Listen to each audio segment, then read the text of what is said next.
2001. La bulle Internet explose avec des conséquences dramatiques. Le chômage frôle les 10% et le CAC 40 perd plus de 60% de sa valeur. 2008. La crise des subprimes jette à la rue plus d'1,2 million de propriétaires américains dans l'incapacité de rembourser leurs prêts immobiliers. 2015.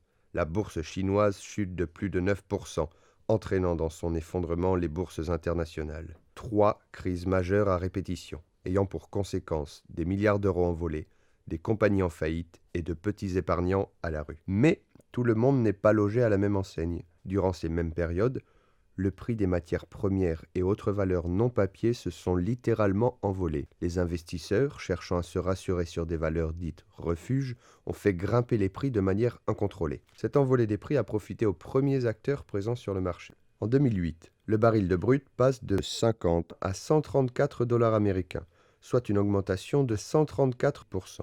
La même année, le blé passe de 100 dollars américains le kilo à 275 dollars américains, soit une augmentation de 175%. Le kilo d'or passe de 20 000 à 31 200 dollars américains, soit une augmentation de 56%.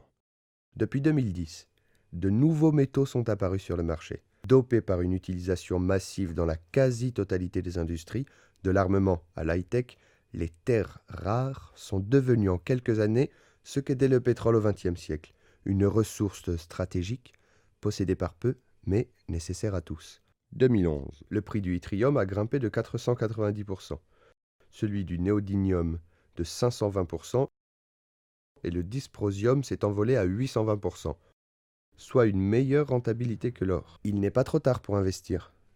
Demandez notre brochure gratuite et ne laissez pas la prochaine crise décider pour vous.